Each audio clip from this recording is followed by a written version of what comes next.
Hi friends. So இந்த வீடியோவில் நம்ம பார்க்க போகிறது பார்த்துக்கிட்டிங்கன்னா, தமிழ்நாடு சுகாதாரத்துறை இருக்கு இல்லைங்களா, அதில் பல்வேறு விதமான வேலை வாய்ப்புகள் அறிவிச்சிருக்கிறாங்க. ஸோ அதை பற்றின இன்ஃபர்மேஷன் தான் நம்ம பார்க்க போகிறோம்.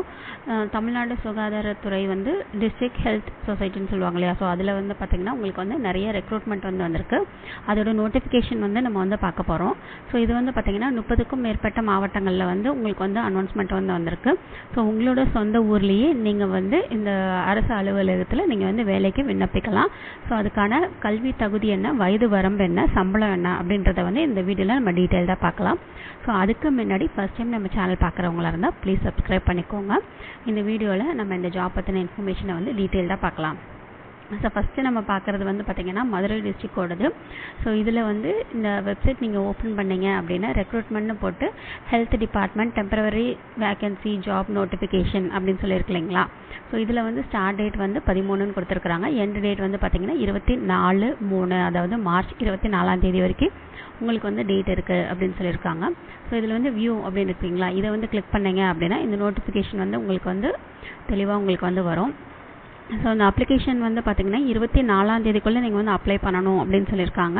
ஸோ இது பார்த்திங்கன்னா நீங்கள் நேர்லேயும் அப்ளை பண்ணலாம். நேரில் நீங்களே அப்ளிகேஷன்லாம் ஃபில் பண்ணிவிட்டு அதோட ஜெராக்ஸ் காப்பிலாம் எடுத்து கொண்டு போய் நீங்கள் கொடுக்கலாம்.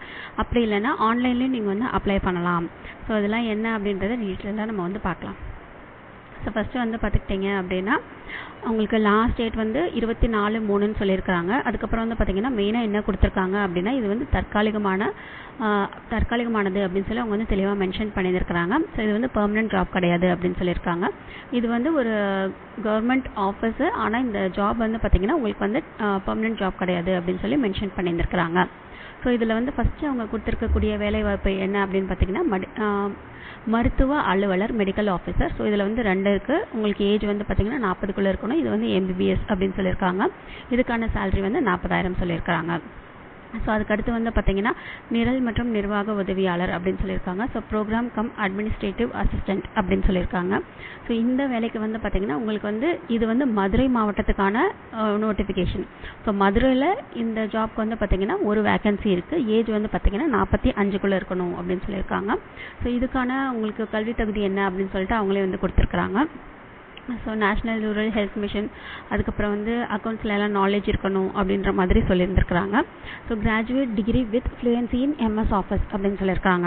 ஸோ இந்த வேலைக்கு நீங்கள் அப்ளை பண்ணணும் அப்படின்னா நீங்கள் ஒரு டிகிரி முடிச்சிருந்துருக்கணும் அப்படின்னு சொல்லியிருக்காங்க. MS ஆஃபீஸ் தெரிஞ்சிருக்கணும், அக்கௌண்ட்ஸ் எல்லாம் தெரிஞ்சிருந்துருக்கணும் அப்படின்னு சொல்லியிருக்காங்க. இந்த வேலைக்கு பார்த்திங்கன்னா உங்களுக்கு 12,000 சம்பளம் அப்படின்னு சொல்லி மென்ஷன் பண்ணியிருந்துருக்குறாங்க. ஸோ அதுக்கு அடுத்தது பார்த்திங்கன்னா special educator for behaviour therapy அப்படின்னு சொல்லியிருக்காங்க. ஸோ இது பார்த்திங்கன்னா இதுக்கும் உங்களுக்கு இந்த ஜாப் ஒரு வேகன்சி இருக்குது. 40 வயசுக்குள்ளே இருக்கணும் அப்படின்னு சொல்லியிருக்காங்க. பேச்சுலர்ஸ் மாஸ்டர்ஸ் டிகிரி அப்படின்னு சொல்லியிருக்காங்க. in special education in intellectual disability from a UGC recognized university அப்படின்னு சொல்லியிருக்காங்க. ஸோ இந்த வேலைக்கு பார்த்திங்கன்னா 23,000 சம்பளம் கொடுத்துருக்காங்க. ஆக்குபேஷனல் தெரபிஸ்ட் இதுக்கும் பார்த்திங்கன்னா 23,000 சம்பளம் கொடுத்துருக்காங்க. பேச்சுலர்ஸ் அல்லது மாஸ்டர்ஸ் டிகிரி முடிச்சிருந்துருக்கணும் அப்படின்னு சொல்லியிருக்காங்க ஆக்குபேஷனல் தெரப்பியில். அதுக்கடுத்து சோஷியல் ஒர்க்கர் சமூக சேவகர். ஸோ இதுக்கு பார்த்திங்கன்னா MSW படிச்சிருக்கணும். 23,800 உங்களுக்கு சம்பளம் கொடுத்துருக்காங்க. அதுக்கடுத்து பார்த்திங்கன்னா முதுநிலை ஆய்வக நுட்புணர் இதுக்கு பார்த்திங்கன்னா உங்களுக்கு ஒரு வேக்கன்சி. MSc மெடிக்கல் மைக்ரோபயாலஜி அப்படி இல்லைன்னா அப்ளைடு மைக்ரோபயாலஜி. ஸோ இந்த மாதிரி மைக்ரோபயாலஜியில் உங்களுக்கு டிகிரி முடிச்சிருந்துருக்கணும், இல்லைன்னா PG முடிச்சிருந்துருக்கணும் அப்படின்னு சொல்லியிருந்துருக்குறாங்க. ஸோ இதுக்கு சம்பளம் 25,000 சொல்லியிருக்கிறாங்க. அதுக்கடுத்து பார்த்துக்கிட்டிங்கன்னா லேப் அட்டெண்டர் ஆய்வக உதவியாளர் சொல்லியிருக்காங்க. இதுக்கு பார்த்திங்கன்னா 2 வேக்கன்சி இருக்குது. 40 வயசுக்குள்ளே இருக்கணும் அப்படின்னு சொல்லியிருக்காங்க. ஸோ இதுக்கு நீங்கள் 8th பாஸ் பண்ணியிருந்தால் போதும் அப்படின்னு சொல்லியிருக்காங்க. இதுக்கான சம்பளம் பார்த்திங்கன்னா 8,500 சொல்லியிருக்காங்க. ஸோ அதுக்கடுத்து டேட்டா என்ட்ரி ஆப்ரேட்டர். ஸோ இதுதான் நிறைய பேர் ட்ரை பண்ணுற போஸ்ட்டு. இதுக்கு பார்த்திங்கன்னா மதுரையில் ஒரு வேக்கன்சி இருக்குன்னு சொல்லியிருக்காங்க. 35க்குள்ளே இருக்கணும் அப்படின்னு சொல்லியிருக்காங்க. So 10th 12th diploma in computer application அந்த மாதிரிலாம் கேட்டிருக்காங்க. டைப்பிங் ஸ்பீடு பார்த்திங்கன்னா 40 words per minute சொல்லியிருக்காங்க. English and local language. So English Tamil ரெண்டுமே உங்களுக்கு டைப்பிங் தெரிஞ்சிருந்துருக்கணும். நீங்கள் 12th டிப்ளமோ அதுக்கப்புறம் எது முடிச்சிருந்தாலும் பரவாயில்ல அப்படின்ற மாதிரி மென்ஷன் பண்ணியிருந்துருக்குறாங்க. MS word Excel. ஸோ அதுக்கப்புறம் சிம்பிள் ஸ்டாட்டிஸ்டிக்கல் பேக்கேஜ் இதெல்லாம் தெரிஞ்சிருந்துருக்கணும் அப்படின்னு சொல்லியிருந்துருக்குறாங்க. இதுக்கான சம்பளம் பார்த்திங்கன்னா 12,000 சொல்லியிருக்காங்க. அதுக்கடுத்து வந்து டிரைவர். ஸோ இதுக்கு வந்து பார்த்தீங்கன்னா மதுரையில் ஒரு வேகன்சி இருக்குது, 40 வயசுக்குள்ளே இருக்கணும் அப்படின்னு சொல்லியிருக்காங்க. High school certificate, permanent driving licence of light motor vehicle அப்படின்னு சொல்லியிருக்கிறாங்க. ஸோ இதுக்கு வந்து 13,500 வந்து சம்பளமாக கொடுத்துருக்குறாங்க. அதுக்கடுத்து வந்து பார்த்தீங்கன்னா மறுபடியும் வந்து மருத்துவ அலுவலர் கொடுத்துருக்காங்க. இதில் வந்து 21 வேகன்சிஸ். இதில் வந்து MBBS முடிச்சுட்டு மருத்துவ கவுன்சிலிங் பதிவு செய்திருத்தல் வேண்டும் அப்படின்னு சொல்லியிருக்காங்க. இதுக்கு சேலரி வந்து 60,000 வந்து கொடுத்துருக்குறாங்க. ஸோ அதுக்கடுத்து வந்து ஹெல்த் இன்ஸ்பெக்டர் சொல்லியிருக்காங்க. இதுக்கும் உங்களுக்கு வந்து 21 வேகன்சிஸ் இருக்குது, 35 வயசுக்குள்ளே இருக்கணும் அப்படின்னு சொல்லியிருக்கிறாங்க. ஸோ 12ஆம் வகுப்பு அதுக்கப்புறம் வந்து பார்த்திங்கன்னா தமிழில் வந்து ஒரு லாங்குவேஜாக எடுத்து படிச்சிருக்கணும் அப்படின்னு சொல்லியிருக்காங்க. ஸோ அதுக்கடுத்து வந்து 2 வருட பல்நோக்கு சுகாதார பணியாளர், சுகாதார ஆய்வாளர், துப்புரவு ஆய்வாளர் கல்வி தகுதி அப்படின்னு சொல்லியிருந்திருக்காங்க. ஸோ அவங்க வந்து டீட்டெயிலாக மென்ஷன் பண்ணியிருக்கிறாங்க எங்கெங்கே வந்து படிச்சிருந்துருக்கணும் அப்படின்னு சொல்லிட்டு. இதுக்கு வந்து சம்பளம் வந்து பார்த்திங்கன்னா 14,000 அவங்களுக்கு வந்து கொடுத்துருக்குறாங்க. அதுக்கடுத்து இடைநிலை சுகாதார வழக்குனர் அப்படின்னு சொல்லி போட்டிருக்காங்க. செவிலியர் ஸ்டாஃப் நர்ஸ் வந்து சொல்லியிருக்காங்க. ஸ்டாஃப் நர்ஸ்க்கு வந்து 21 வேகன்சிஸ், 50 வயசுக்குள்ளே இருக்கணும் அப்படின்னு சொல்லியிருக்காங்க. செவிலியருக்கான பட்டப்படிப்பு அல்லது இளங்கலை செவிலியர் பட்டம் BSc நர்சிங் அப்படின்னு சொல்லியிருக்காங்க. DGNM, ஸோ இது ரெண்டில் ஏதாவது ஒன்று படிச்சிருந்துருக்கணும் அப்படின்னு சொல்லியிருக்காங்க. இதுக்கு வந்து 18,000 சம்பளம் சொல்லியிருக்காங்க. ஸோ அதுக்கடுத்து வந்து பல்நோக்கு மருத்துவமனை பணியாளர் அப்படின்னு சொல்லியிருக்காங்க. இதுக்கு வந்து 34 வேகன்சிஸ் இருக்குது. இதுக்கு வந்து 8வது படிச்சிருந்தா போதும் அப்படின்னு சொல்லியிருக்காங்க. சம்பளம் வந்து 8,500 சொல்லியிருக்காங்க. அடுத்து வந்து ஃபார்மசிஸ்ட் சொல்லியிருக்காங்க. இதுக்கு வந்து 2 வேகன்சிஸ், 35 வயசுக்குள்ளே இருக்கணும், டிப்ளமோ இன் ஃபார்மசி சொல்லியிருக்காங்க. அப்படி இல்லைன்னா ஒரு டிகிரி முடிச்சிருந்துருக்கணும் அப்படின்னு சொல்லியிருக்காங்க. ஸோ இதுக்கு வந்து சம்பளம் வந்து 15,000 சொல்லியிருக்காங்க. அதுக்கடுத்து வந்து பார்த்திங்கன்னா லேப் டெக்னீஷியன், இதில் வந்து பார்த்திங்கன்னா ஒரு ஜாப் வேகன்சி, 35 வயசுக்குள்ளே இருக்கணும் அப்படின்னு சொல்லியிருக்காங்க.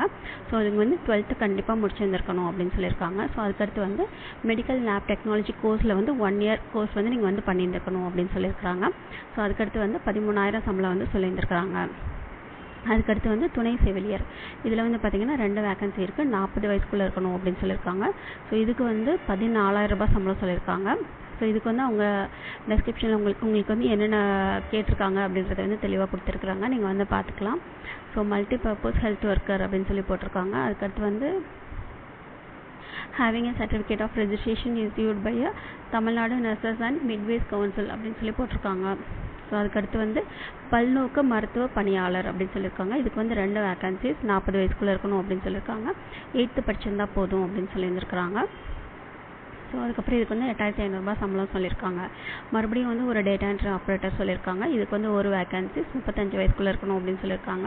ஸோ இதுக்கு வந்து டிப்ளமோ இன் கம்ப்யூட்டர், அதுக்கப்புறம் வந்து 12th முடிச்சிருந்துருக்கணும், டைப்பிங் ஸ்பீடு வந்து 40 வேர்ட்ஸ் பெர் மினிட் இருக்கணும் அப்படின்னு சொல்லியிருக்காங்க. ஸோ இதுக்கு வந்து பார்த்திங்கன்னா 13,500 சம்பளம் வந்து சொல்லியிருக்காங்க. இதுக்கும் அதே மாதிரி MS ஆஃபீஸில் தெரிஞ்சிருந்துருக்கணும் அப்படின்னு சொல்லியிருக்காங்க. ஸோ அதுக்கடுத்து வந்து மறுபடியும் ஒரு டிரைவர் சொல்லியிருக்காங்க. இதுக்கு வந்து 40 வயசுக்குள்ளே இருக்கணும் அப்படின்னு சொல்லியிருக்காங்க. ஹை ஸ்கூல் சர்டிஃபிகேட்டும் பெர்மனன்ட் டிரைவிங் லைசன்ஸும் இருக்கணும் அப்படின்னு சொல்லியிருக்காங்க. ஸோ இது வந்து தினக்கூலி அடிப்படையில் ஒரு நாளைக்கு வந்து பார்த்திங்கன்னா உங்களுக்கு 708 உங்களுக்கு வந்து சம்பளமாக கொடுத்துருக்காங்க. ஸோ அதுக்கடுத்து வந்து உதவியாளர் அட்டெண்டர் சொல்லியிருக்காங்க. இதுக்கு வந்து 8th படிச்சிருந்துருக்கணும் அப்படின்னு சொல்லியிருக்காங்க. இதுக்கும் வந்து உங்களுக்கு தினக்கூலி டெய்லி வேஜஸ் தான், 612 வந்து சொல்லியிருக்காங்க. ஸோ அதுக்கடுத்து வந்து குடும்ப நல ஆலோசகர் அப்படின்னு சொல்லியிருக்காங்க.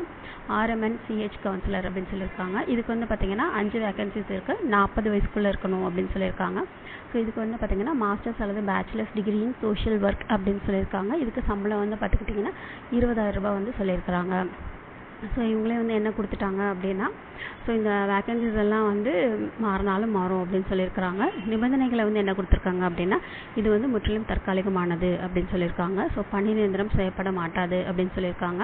ஸோ பணியில் சேருவதற்கான சுய விருப்ப ஒப்புதல் கடிதம் அளிக்க வேண்டும் அப்படின்னு சொல்லியிருக்கிறாங்க. விண்ணப்பங்கள் வந்து நேரிலோ அஞ்சல் மூலமாகவோ அல்லது மின்னஞ்சல் மூலமாகவோ வரவேற்கப்படுகின்றன அப்படின்னு சொல்லியிருக்காங்க.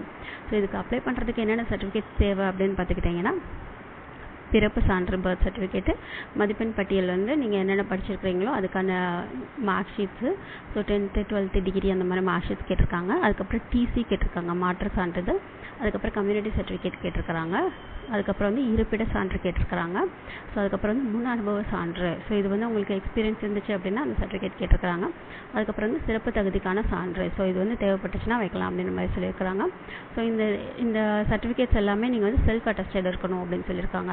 ஸோ சுய சான்றப்பம் அப்படின்னு சொல்லி போட்டிருக்கிறாங்க. ஜெராக்ஸில் வந்து செல்ஃப் அட்டஸ்டட்னு போட்டு உங்களோட கையெழுத்து போடணும். போட்டுட்டு இங்கே வந்து ஒரு அட்ரஸ் கொடுத்துருக்காங்க இல்லையா, ஸோ இது வந்து மதுரைக்கானது. ஒரு டிஸ்ட்ரிக்ட்டுக்கும் வேறு வேறு அட்ரஸ் வரும். நீங்கள் வந்து கூகுள்லேயும் டிடிஹெச்எஸ் வந்து போட்டு உங்களோட டிஸ்ட்ரிக்ட் பேர் போட்டு ரெக்ரூட்மெண்ட் போட்டிங்கன்னா வரும். ஸோ டிஸ்கிரிப்ஷன் பாக்ஸில் 1-2 டிஸ்ட்ரிக்ட் வந்து நான் வந்து வச்சுருக்கேன். ஸோ உங்களுக்கு தேவைன்னா செக் பண்ணிக்கோங்க. உங்களுக்கு வேறு ஏதாவது டிஸ்ட்ரிக்ட் வேணும் அப்படின்னா நீங்கள் கூகுளிலே போட்டு கூட செக் பண்ணி பார்த்துக்கலாம். ஒரு டிஸ்ட்ரிக்ட்டுக்குமே உங்களுக்கு வந்து இந்த இமெயில் ஐடியும் இந்த வெப் அட்ரஸும் வந்து மாறும். ஸோ அதுக்கடுத்து வந்து இது வந்து மதுரைக்கான அட்ரஸு. இந்த அட்ரஸில் நீங்கள் போய்ட்டு நேரில் கூட கொடுக்கலாம் அப்படின்னு சொல்லியிருக்கிறாங்க. அப்படி இல்லைன்னா இங்கே ஒரு இமெயில் ஐடி இருக்குது. ஸோ இது மூலமாக நீங்கள் வந்து மெயில் பண்ணலாம். அப்படி இல்லைன்னா இந்த வெப்சைட்டில் போய்ட்டு நீங்கள் வந்து டேரெக்டாக அப்ளை பண்ணலாம் அப்படின்ற மாதிரி சொல்லியிருக்காங்க. ஸோ 3 ஆப்ஷன் உங்களுக்கு வந்து இந்த ஜாப்க்கு அப்ளை பண்ணுறதுக்கு கொடுத்துருக்குறாங்க. நேரில் போய் இந்த அட்ரஸில் கொடுக்கலாம், இல்லைன்னா இந்த இமெயில் ஐடிக்கு நீங்கள் இமெயில் பண்ணலாம், அப்படி இல்லைன்னா இந்த வெப்சைட்டில் போய்ட்டு நீங்கள் டேரெக்டாக அப்ளை பண்ணலாம் அப்படின்னு சொல்லியிருக்காங்க. ஸோ என்னென்ன சர்டிஃபிகேட் கேட்டிருக்காங்க அப்படின்னா birth certificate, mark sheet, TC, community certificate, nativity certificate, so அதுக்கப்புறம் வந்து எக்ஸ்பீரியன்ஸ் இருந்துச்சு அப்படின்னா அந்த சர்டிஃபிகேட். ஸோ அதுக்கப்புறம் உங்களுக்கு வந்து இந்த சிறப்பு தகுதிக்கான சான்று உங்களுக்கு ஏதாச்சும் தேவைப்பட்டுச்சு அப்படின்னா அதையும் சேர்த்து நீங்கள் வந்து செல்ஃப் அட்டஸ்டட் வச்சு இந்த அட்ரஸ்க்கு நீங்கள் வந்து அப்ளை பண்ணலாம் அப்படின்னு சொல்லியிருக்காங்க. ஸோ இதுக்கான லாஸ்ட் டேட் வந்து பார்த்துக்கிட்டிங்கன்னா 24 மார்ச். ஸோ அதுக்குள்ளே நீங்கள் வந்து அப்ளை பண்ணிவிடுங்க. ஸோ இந்த வீடியோ பிடிச்சதுன்னா லைக் பண்ணுங்கள், ஷேர் பண்ணுங்கள், சப்ஸ்கிரைப் பண்ணுங்கள். தேங்க்யூ.